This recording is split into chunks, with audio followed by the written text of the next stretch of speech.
Hello students, ನಾವು ಮೀಡಿಯನನ್ನು ಕಲಿತಾ ಇದ್ದೀವಿ. ಇವತ್ತು calculation of median in continuous series ನೋಡೋಣ. ನಮಗೆ ಕಂಟಿನ್ಯೂಯಸ್ ಸೀರೀಸ್ ಅಂದರೆ ಹೇಗಿರುತ್ತೆ ಆಲ್ರೆಡಿ ಗೊತ್ತಿದೆ. ಸೊ ಕಂಟಿನ್ಯೂಯಸ್ ಸೀರೀಸ್ ಕೊಟ್ಟಾಗ ಮೀಡಿಯನ್ ಹೇಗೆ ಕ್ಯಾಲ್ಕುಲೇಟ್ ಮಾಡಬೇಕು ಅಂತ ನೋಡೋಣ. ಅದಕ್ಕೂ ಮುಂಚೆ ಅದಕ್ಕೆ ಫಾರ್ಮುಲಾ ಏನಿದೆ ನೋಡೋಣ. ನೋಡಿ, ಮೀಡಿಯನ್ ಅಂತ ಕೊಟ್ಟಾಗ ಕಂಟಿನ್ಯೂಯಸ್ ಸೀರೀಸ್ ಇದ್ದಾಗ ಫಾರ್ಮುಲಾ 2 ಸ್ಟೆಪ್ಪಲ್ಲಿ ನಾವು ಕ್ಯಾಲ್ಕುಲೇಟ್ ಮಾಡಬೇಕು. 2 ಫಾರ್ಮುಲಾ ಇರುತ್ತೆ. ಫಸ್ಟ್ ಸ್ಟೆಪ್ಪಲ್ಲಿ ಕ್ಯಾಲ್ಕುಲೇಷನ್ ಆಫ್ ಮೀಡಿಯನ್ ಕ್ಲಾಸ್ ಅಂತ ಕಂಡುಹಿಡ್ಕೊಳ್ಬೇಕು. Median class is equal to size of n/2th item. N ಅಂದರೆ ಸಮ್ ಆಫ್ ದಿ ಫ್ರೀಕ್ವೆನ್ಸೀಸ್. ನಿಮಗೆ ಚೆನ್ನಾಗಿ ಗೊತ್ತಿರಲಿ, ಎನ್ ಅಂತಕ್ಕಂಥದ್ದು ಇಂಡಿವಿಜುವಲ್ ಸೀರೀಸಲ್ಲಿ number of items, discrete series and continuous ಸೀರೀಸಲ್ಲಿ ಸಮ್ ಆಫ್ ಫ್ರೀಕ್ವೆನ್ಸೀಸ್. ಸೊ ಇಲ್ಲಿ ಮೀಡಿಯನ್ ಅನ್ನೋದು ಕಂಟಿನ್ಯೂಯಸ್ ಸೀರೀಸಲ್ಲಿ ಫಸ್ಟ್ ಸ್ಟೆಪ್ಪಲ್ಲಿ ನಾವು ಮೀಡಿಯನ್ ಕ್ಲಾಸನ್ನು ಕಂಡುಹಿಡ್ಕೊಳ್ಬೇಕು. ಸೆಕೆಂಡ್ ಸ್ಟೆಪ್ 2 ಫಾರ್ಮುಲಾ ಬರುತ್ತೆ ಇಲ್ಲಿ. ಸೊ ಕ್ಯಾಲ್ಕುಲೇಷನ್ ಆಫ್ ಮೀಡಿಯನ್ನ ಫಾರ್ಮುಲಾ ಇದಾಗಿರುತ್ತೆ. Median equals L plus N divided by 2 minus C F divided by F into I. This is the formula for calculating the median. So L ಅಂದ್ರೇನು, N ಅಂದ್ರೇನು ಇದೆಲ್ಲ ನೋಡ್ತಾ ಹೋಗೋಣ. L ಅಂದರೆ lower limit of the median class. ನಾವು ಇಲ್ಲಿ median class ಯಾವುದು ಅಂತ ಫಸ್ಟ್ ಫಾರ್ಮುಲಾದಿಂದ ಫೈಂಡ್ ಔಟ್ ಮಾಡ್ಕೊಂಡಿರ್ತೀವಿ. ಆ ಮೀಡಿಯನ್ ಕ್ಲಾಸಿನ ಲೋಯರ್ ಲಿಮಿಟನ್ನು ಎಲ್ ಅಂತ ಕರಿತೀವಿ. ನೆಕ್ಸ್ಟ್ ಎನ್ ಅಂದರೆ as usual sum of the frequencies. C F ಅಂದರೆ ಕ್ಯುಮ್ಯುಲೇಟಿವ್. ನಾವು ನಾರ್ಮಲಾಗಿ ಸಿ ಎಫ್ ಅಂದರೆ ನಮಗೆ ಗೊತ್ತು ಕ್ಯುಮ್ಯುಲೇಟಿವ್ ಫ್ರೀಕ್ವೆನ್ಸಿ ಅಂತ. ಆದರೆ ಈ ಮೀಡಿಯನ್ ಫಾರ್ಮುಲಾದಲ್ಲಿ ಸಿ ಎಫ್ ಅಂತ ಅಂದರೆ ಸ್ವಲ್ಪ ವಿಶೇಷವಾಗಿರುತ್ತೆ. ಯಾವ ಸಿ ಎಫನ್ನು ತಗೊಳ್ಬೇಕು ಅಂತ ನಮಗೆ ಗೊತ್ತಿರಬೇಕು. C F means cumulative frequency of the class preceding the median class. ಇದರರ್ಥ ಇಲ್ಲಿ ಬರ್ಕೊಳ್ತಕ್ಕಂಥ ಕ್ಯುಮ್ಯುಲೇಟಿವ್ ಫ್ರೀಕ್ವೆನ್ಸಿ ಯಾವುದು ಅಂದರೆ, ನಾವು ಮೀಡಿಯನ್ ಕ್ಲಾಸನ್ನು ಫೈಂಡ್ ಔಟ್ ಮಾಡ್ಕೊಂಡಿರ್ತೀವಿ ಫಸ್ಟ್ ಫಾರ್ಮುಲಾ ಇದು ಯೂಸ್ ಮಾಡಿ. ಆ ಮೀಡಿಯನ್ ಕ್ಲಾಸ್ ಯಾವುದಂತ ಗೊತ್ತಾಗಿರುತ್ತೆ.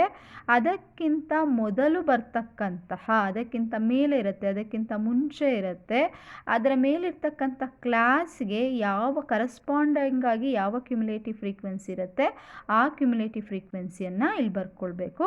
ಅದಕ್ಕೆ ನಾವು ಅದನ್ನೇನು ಹೇಳ್ತೀವಿ ಅಂದರೆ cumulative frequency of the class preceding the median class. Next F ಅಂದರೆ frequency of the median class. Median ಕ್ಲಾಸನ್ನು ಕಂಡುಹಿಡ್ಕೊಂಡಿರ್ತೀವಲ್ಲ ಅದರ ಫ್ರೀಕ್ವೆನ್ಸಿ ಎಫ್ ಅಂದರೆ. ಐ ಅಂದರೆ class interval of the median class. Median ಕ್ಲಾಸನ್ನು ಕಂಡುಹಿಡ್ಕೊಂಡಿರ್ತೀವಲ್ಲ ಅದರ ಕ್ಲಾಸ್ ಇಂಟರ್ವಲ್. ನಮಗೆ ಫಾರ್ಮುಲಾ ನೋಡಿದ್ರೆ ಮೀಡಿಯನ್ನ ಕ್ಯಾಲ್ಕುಲೇಟ್ ಮಾಡೋದಕ್ಕೆ ಇರ್ತಕ್ಕಂಥ ಫಾರ್ಮುಲಾದಲ್ಲಿ ನೋಡಿದ್ರೆ ನಿಮಗೆ ಗೊತ್ತಾಗಿರ್ಬೋದು. This is all depend upon the median class. ಇದರ ಮೇಲೆ ಡಿಪೆಂಡ್ ಆಗಿರುತ್ತೆ. ಅದರಿಂದ ಮೀಡಿಯನ್ ಕ್ಲಾಸನ್ನು ಕೇರ್ಫುಲ್ಲಾಗಿ ನಾವು ಫೈಂಡ್ ಔಟ್ ಮಾಡ್ಕೊಳ್ಬೇಕು. ಈ ಫಾರ್ಮುಲಾ ಮತ್ತು ಇದು ಅರ್ಥ ಆಗಬೇಕಂದ್ರೆ let's go to the one problem. ಒಂದು ಪ್ರಾಬ್ಲಮನ್ನು ನೋಡೋಣ. Calculate the median from the following information. Marks ಕೊಟ್ಟಿದ್ದಾರೆ 0 to 10, 10 to 20, 20 to 30, 30 to 40, 40 to 50. ನಮಗೆ ಗೊತ್ತಿದೆ ಕಂಟಿನ್ಯೂಸ್ ಸೀರೀಸ್ ಅಂತ. ಆಮೇಲೆ ಮೈನಸ್ ಅಂತ ಅಂದ್ಕೊಳ್ಬೇಡಿ, ಇಷ್ಟೊತ್ತಿಗೆ ಗೊತ್ತಾಗಿರುತ್ತೆ, ಅರ್ಥ ಆಗಿರುತ್ತೆ. 0 ಇಂದ 10, 10ರಿಂದ 20, 20ರಿಂದ 30, 30ರಿಂದ 40, 40ರಿಂದ 50. Number of students. ಸೊ ಇದು ಎಫ್ ಅಂತ. ಅವ್ರು ನಂಬರ್ ಆಫ್ ಸ್ಟೂಡೆಂಟ್ಸ್ ಅಂತ ಕೊಟ್ಟಿದ್ದಾರೆ, ಆದರೆ ನಮಗೆ ಗೊತ್ತು ಅದನ್ನು ಎಫ್ ಅಂತ ತೊಗೊಳ್ಬೇಕು. ಫ್ರೀಕ್ವೆನ್ಸಿ 44, 60, 36, 44, 8. ಒಂದು ಸರ್ತಿ ಗಮನಿಸ್ಕೊಳ್ಳಿ, ಕೊಟ್ಟಿರ್ತಕ್ಕಂಥದ್ದು ನಾರ್ಮಲ್ ಫ್ರೀಕ್ವೆನ್ಸಿನ ಕ್ಯುಮ್ಯುಲೇಟಿವ್ ಅಂತ ನೋಡಿ. This is the normal frequency. This is the problem. ಈಗ ಇದಕ್ಕೆ ಸೊಲ್ಯೂಷನನ್ನು ಮಾಡೋಣ. ಕ್ಯಾಲ್ಕುಲೇಟ್ ಮಾಡೋಕ್ಕೆ ಕೇಳಿರೋದು ಮೀಡಿಯನ್. ಇದು ಕಂಟಿನ್ಯೂಯಸ್ ಸೀರೀಸ್. ಸೊ ಸೊಲ್ಯೂಷನ್, ನಾವು ಮಾರ್ಕ್ಸನ್ನು ಎಕ್ಸ್ ಅಂತ ಬರ್ಕೊಂಡ್ವಿ. 0 to 10, 10 to 20, 20 to 30, 30 to 40, 40 to 50.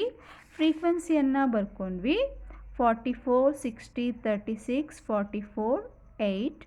ಈ ಥರ ಬರ್ಕೊಂಡಿದ್ದಾದಮೇಲೆ ನೆಕ್ಸ್ಟ್ ಸ್ಟೆಪ್ಪಲ್ಲಿ ನಾವು ಕ್ಯುಮ್ಯುಲೇಟಿವ್ ಫ್ರೀಕ್ವೆನ್ಸಿಯನ್ನು ಕ್ಯಾಲ್ಕುಲೇಟ್ ಮಾಡ್ಕೊಳ್ಬೇಕು. ಹೇಗೆ ಕ್ಯುಮ್ಯುಲೇಟಿವ್ ಫ್ರೀಕ್ವೆನ್ಸಿ ಕ್ಯಾಲ್ಕುಲೇಟ್ ಮಾಡ್ಕೊಳ್ಳೋದು, ಲಾಸ್ಟ್ ಕ್ಲಾಸಲ್ಲಿ ಡಿಸ್ಕ್ರೀಟ್ ಸೀರೀಸಲ್ಲಿ ಮಾಡಿದ್ವಲ್ಲ, ಸೇಮ್ ಅದೇ ಥರ ಕ್ಯುಮ್ಯುಲೇಟಿವ್ ಫ್ರೀಕ್ವೆನ್ಸಿ ಫಸ್ಟ್ ಫ್ರೀಕ್ವೆನ್ಸಿಯನ್ನು ಅದೇ ರೀತಿ ಇಟ್ಕೊಳ್ಬೇಕು. ಇದಕ್ಕೆ ನೆಕ್ಸ್ಟ್ ಫ್ರೀಕ್ವೆನ್ಸಿ ಆಡ್ ಮಾಡಬೇಕು. 44 + 60 104, 104 plus 36, 140, 140 plus 44, 184, 184 plus 8, 192. ಇದು ಕ್ಯುಮುಲೇಟಿವ್ ಫ್ರೀಕ್ವೆನ್ಸಿ. ನೆಕ್ಸ್ಟು ಫ್ರೀಕ್ವೆನ್ಸಿಯನ್ನು ಟೋಟಲ್ ಮಾಡಿ 44 plus 60 plus 36 plus 44 plus 8 total ಮಾಡಿದಾಗ that is the sum of the frequency ಆಗುತ್ತೆ. ಅದನ್ನೇ ನಾವು ಏನು ಅಂತೀವಿ 192. ನಮಗೆ ಗೊತ್ತಿದೆ ಕ್ಯುಮುಲೇಟಿವ್ ಫ್ರೀಕ್ವೆನ್ಸಿನ last value sum of the ಫ್ರೀಕ್ವೆನ್ಸಿಗೆ ಯಾವಾಗಲೂ ಈಕ್ವಲ್ ಆಗಿರಬೇಕು, ಸೇಮ್ ಬರಬೇಕು. ಆಗ ನಾವು ಕ್ಯುಮುಲೇಟಿವ್ ಫ್ರೀಕ್ವೆನ್ಸಿಯನ್ನು ಕರೆಕ್ಟಾಗಿ ಮಾಡಿದ್ದೀವಿ ಅಂತ ಅದು ಗುರ್ತು. ನೆಕ್ಸ್ಟು ಈ ಟೇಬಲ್ ಆದ ತಕ್ಷಣ ಪ್ರೊಸೀಜರ್ಗೆ ಹೋಗೋಣ, ಅಂದರೆ ಫಾರ್ಮುಲಾಸ್ನ ಅಪ್ಲೈ ಮಾಡ್ಕೊಳ್ಬೇಕು. ಮೀಡಿಯನ್ ಕ್ಲಾಸ್ ಇದು ಕಂಟಿನ್ಯೂಸ್ ಸೀರೀಸ್ ಆಗಿರೋದ್ರಿಂದ ಫಸ್ಟ್ ಸ್ಟೆಪ್ಪಲ್ಲಿ ಕ್ಯಾಲ್ಕುಲೇಷನ್ ಆಫ್ ಮೀಡಿಯನ್ ಕ್ಲಾಸ್ ಫಸ್ಟನ್ನು ಮಾಡ್ಕೊಳ್ಬೇಕು. ಮೀಡಿಯನ್ ಕ್ಲಾಸ್ ಕ್ಯಾಲ್ಕುಲೇಟ್ ಮಾಡ್ಕೊಳ್ಬೇಕು. ಫಾರ್ಮುಲಾ ಗೊತ್ತಿದೆ ನಮಗೆ. Median class is equal to size of n/2th item. Size of n ಅಂದರೆ sum of the frequencies 192 divided by 2th item. Size of 192 divided by 2 ಮಾಡಿದ್ರೆ 96 ಬರುತ್ತೆ, 96th item. ಈಗ ಈ 96ಅನ್ನು ಕ್ಯುಮುಲೇಟಿವ್ ಫ್ರೀಕ್ವೆನ್ಸಿಯಲ್ಲಿ ಎಲ್ಲಾದರೂ ಇದೆಯಾ 96 ಅನ್ನೋ ವ್ಯಾಲ್ಯೂ ಅಂತ ನೋಡಬೇಕು. ಇಲ್ಲೆಲ್ಲೂ 96 ಇಲ್ಲ. ಆದ್ದರಿಂದ ನೆಕ್ಸ್ಟ್ ಏನು ಮಾಡಬೇಕಂದ್ರೆ 96ಗಿಂತ ತಕ್ಷಣ ಬರ್ತಕ್ಕಂತಹ ದೊಡ್ಡ ವ್ಯಾಲ್ಯೂ ಯಾವುದು, ನೆಕ್ಸ್ಟ್ ಹೈಯೆಸ್ಟ್ ವ್ಯಾಲ್ಯೂ ಯಾವುದು ಅಂದರೆ ಇಲ್ಲಿ 104. This is the next highest value ಆಗುತ್ತೆ. ಸೊ ಇದಕ್ಕೆ ಕರಸ್ಪಾಂಡಿಂಗ್ ಆಗಿರತಕ್ಕಂಥ, ಇದಕ್ಕೆ ಸಂಬಂಧಿಸಿದಂತಹ ಕ್ಲಾಸ್ ಯಾವುದು, ದಿಸ್ ಒನ್. ಓಕೆ, ಇದು ಇದಕ್ಕೆ ಕರಸ್ಪಾಂಡಿಂಗ್ ಆಗಿರ್ತಕ್ಕಂಥ ಕ್ಲಾಸ್ ಆಗಿದೆ. ಯಾವುದು 10 to 20. So this is the median class. ಗೊತ್ತಾಯ್ತಲ್ಲ ಹೇಗೆ median class calculate find out ಮಾಡ್ಕೊಳ್ಬೇಕು ಅಂತ. This is the formula. Size of n/2th item ಮಾಡ್ಕೊಂಡ್ರಿ, ಎನ್ನನ್ನು ಪ್ಲೇಸಲ್ಲಿ ಸಬ್ಸ್ಟಿಟ್ಯೂಟ್ ಮಾಡಿದ್ವಿ. 192 divided by 2, 96th item. 96th ಐಟಮನ್ನು ಕ್ಯುಮುಲೇಟಿವ್ ಫ್ರೀಕ್ವೆನ್ಸಿಯಲ್ಲಿ ನೋಡಬೇಕು.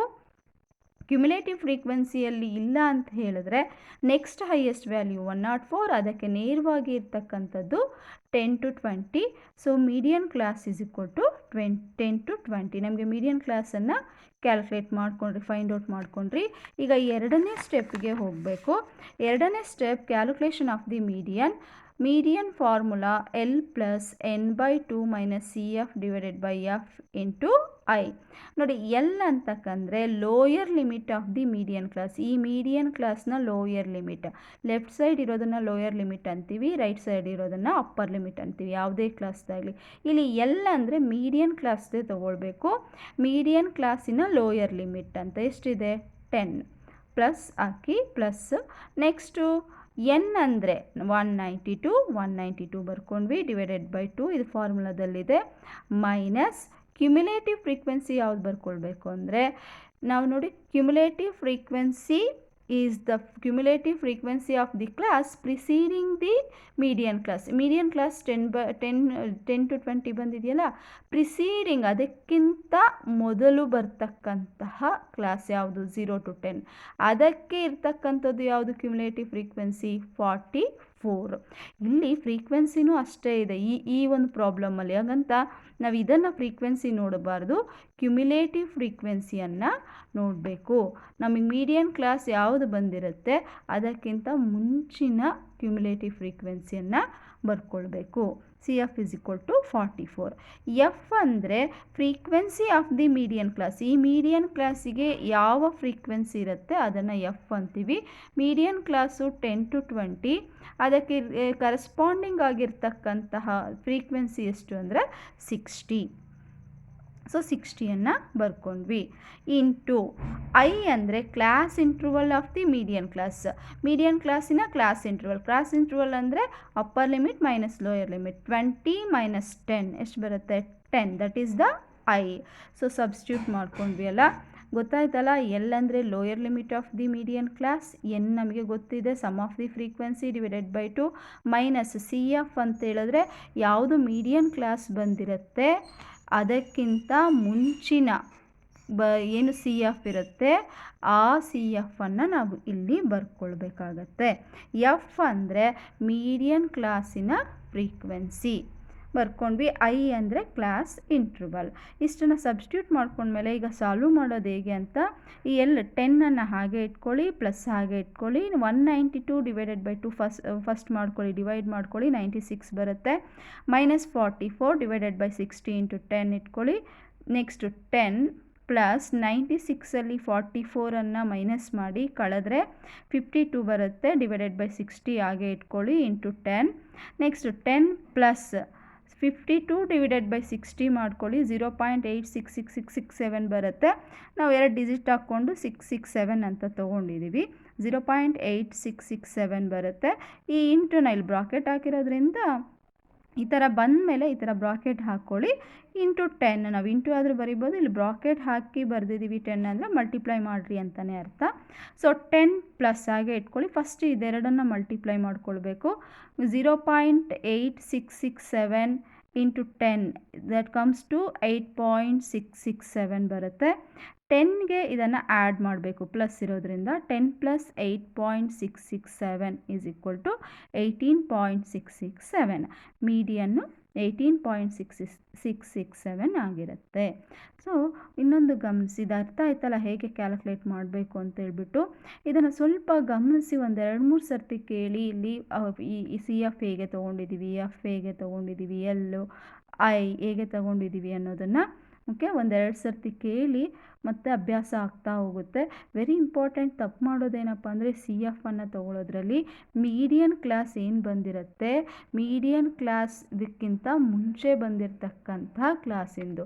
ಸೊ ಡೌಟ್ ಬಂದಿರ್ಬೋದು, ಅಕಸ್ಮಾತ್ ಮೀಡಿಯನ್ ಕ್ಲಾಸ್ ಇದು ಬಂದರೆ ಅದಕ್ಕಿಂತ ಮುಂಚೆ ಯಾವುದು ಇಲ್ಲಲ್ಲ, ಅದಕ್ಕಿಂತ ಮೊದಲು ಯಾವುದು ಇಲ್ಲ ಅಂದರೆ ಇದು ಬರೋದಿಲ್ಲ ಸಾಮಾನ್ಯವಾಗಿ. ಆ ಥರ ಮೀಡಿಯನ್ ಕ್ಲಾಸು ಮೊದಲನೇ ಕ್ಲಾಸ್ ಬಿಟ್ಟು ಬೇರೆಯವು ಬರುತ್ತೆ. ಮೀಡಿಯನ್ ಕ್ಲಾಸ್ ಬಂದಿದೆ, ಅದಕ್ಕಿಂತ ಮುಂದಿನ ಕ್ಲಾಸಿನ ಅಂದರೆ ಈ ಕ್ಲಾಸಿನ ಸಿ ಎಫ್ ಎಷ್ಟಿದೆ ಅದು ಸಿ ಎಫ್ ಆಗಿರುತ್ತೆ. ಎಫ್ ಅಂತ ಹೇಳಿದ್ರೆ ಆ ಮೀಡಿಯನ್ ಕ್ಲಾಸಿನ ಫ್ರೀಕ್ವೆನ್ಸಿ ಆಗಿರುತ್ತೆ. ಸೊ ಇದು ಸ್ವಲ್ಪ ಗಮನ ಇಟ್ಟು ನೋಡ್ಕೊಳ್ಳಿ. ಸಾಲ್ವ್ ಮಾಡಿದ್ದು ಗೊತ್ತಾಯಿತು ಅಲ್ಲ. ಓಕೆ, ಫಸ್ಟ್ ಡಿವೈಡ್ ಮಾಡ್ಕೊಳ್ಳೋದು, ನೆಕ್ಸ್ಟು ಮೈನಸ್ ಮಾಡೋದು, ಅದೇ ಥರ ಇಟ್ಕೊಳ್ಳೋದು. ನೆಕ್ಸ್ಟು 50 ಡಿವೈಡೆಡ್ ಬೈ 60 ಮಾಡ್ಕೊಳ್ಳೋದು. ನೆಕ್ಸ್ಟ್ 10ಇಂದ ಮಲ್ಟಿಪ್ಲೈ ಮಾಡೋದು, ಮತ್ತು ಇದಕ್ಕೆ ಆ್ಯಡ್ ಮಾಡೋದು. ಓಕೆ, ಮೀಡಿಯನ್ ಬರುತ್ತೆ. ಇನ್ನೊಂದು ಗಮನಿಸಿ, ಇಲ್ಲಿ ಮೀಡಿಯನ್ ಕ್ಲಾಸ್ ಏನು ಬಂದಿರೋದೆ ಇಲ್ಲಿ 10 to 20. ಮೀಡಿಯನ್ ನೋಡಿ 18.667 ಬಂತು. ಮೀಡಿಯನ್ ಕ್ಲಾಸ್ 10 to 20 ಬಂದಿದೆ, ಮೀಡಿಯನ್ 18 ಬಂದಿದೆ. ಮೀಡಿಯನ್ ಕ್ಲಾಸ್ ಏನು ಬಂದಿರುತ್ತೆ ಅದ್ರ ಒಳಗಡೆನೇ ಮೀಡಿಯನ್ ಇರುತ್ತೆ. ಯಾವತ್ತೂ ಮೀಡಿಯನ್ ಕ್ಲಾಸ್ 10 to 20 ಬಂದು ಮೀಡಿಯನ್ನು 20, 21 ಆ ಥರ ಬರೋದಿಲ್ಲ. ಈ ನಂಬರ್ಗಳ ಒಳಗಡೆನೇ ಇರುತ್ತೆ. So median is equal to 18.667. ಅರ್ಥ ಆಗಿದೆಯಲ್ಲ. ಫಾರ್ಮುಲಾವನ್ನು ಒಂದು 2-3 ಸರ್ತಿ ಬರೀರಿ, ಮತ್ತು ಬರೆದು ಪ್ರಾಕ್ಟೀಸ್ ಮಾಡಿ. ಫಾರ್ಮುಲಾ ಬರಿಬೇಕಾದ್ರೆ ನೋಡಿ, ಕಂಟಿನ್ಯೂಸ್ ಸೀರೀಸ್ ಅಂದ ತಕ್ಷಣ ಫಸ್ಟ್ ಸ್ಟೆಪ್ ಈ ಫಾರ್ಮುಲಾವನ್ನು ಬರಿಬೇಕು. ಈ ಫಾರ್ಮುಲಾನು ನಮಗೆ ಬೇಕಾಗತ್ತೆ. ಈಗ ನಿಮಗೆ ಗೊತ್ತಾಗಿದೆ ಇವೆರಡೂ ಫಾರ್ಮುಲಾ ಇಂಪಾರ್ಟೆಂಟ್ ಅಂತ ಹೇಳ್ಬಿಟ್ಟು. ಸೊ ಈ ಫಾರ್ಮುಲಾದಲ್ಲಿ ಇದನ್ನು ನೀವು ಫಾರ್ಮುಲಾ ಬರಿಬೇಕಾದ್ರೆ ಎಲ್ ಅಂದ್ರೇನು, ಎನ್ ಅಂದ್ರೇನು, ಸಿ ಎಫ್ ಅಂದ್ರೇನು, ಎಫ್ ಅಂದ್ರೇನು, ಐ ಅಂದ್ರೇನು, ಇದು ಪೂರ್ತಿ ನೀವು ಅಭ್ಯಾಸ ಮಾಡಿಕೊಂಡು ಅರ್ಥ ಮಾಡಿಕೊಂಡು ಬರಿತಾ ಹೋಗಬೇಕು. So cumulative frequency of the class preceding ಅಂದರೆ ಮೊದಲು ಅಂತ, ಇದಕ್ಕಿಂತ ಮೊದಲು ಮೀಡಿಯನ್ ಕ್ಲಾಸ್ಗಿಂತ ಮೊದಲಿಗೆ ಬರ್ತಕ್ಕಂತಹ ಕ್ಲಾಸಿನ ಕ್ಯುಮುಲೇಟಿವ್ ಫ್ರೀಕ್ವೆನ್ಸಿ ಅಂತ. ಎಫ್ ಅಂದರೆ frequency of the median class, ಆ ಮೀಡಿಯನ್ ಕ್ಲಾಸಿನ ಫ್ರೀಕ್ವೆನ್ಸಿ ಅಂತ. ಐ ಅಂದರೆ class interval of the median class ಅಂತ. ಸೊ ಈ ಫಾರ್ಮುಲಾ ಮತ್ತು ಈ ಫಾರ್ಮುಲಾವನ್ನು ಚೆನ್ನಾಗಿ ಅಭ್ಯಾಸ ಮಾಡಿ. ನೆಕ್ಸ್ಟು ಇನ್ನೊಂದು ಪ್ರಾಬ್ಲಮನ್ನು ನೆಕ್ಸ್ಟ್ ಕ್ಲಾಸಲ್ಲಿ ಮಾಡ್ತಾ ಹೋಗೋಣ. ಈ ಪ್ರಾಬ್ಲಮನ್ನು ನೀವು ನೋಟ್ಸ್ಗೆ ಹಾಕ್ಕೊಳ್ಳಿ.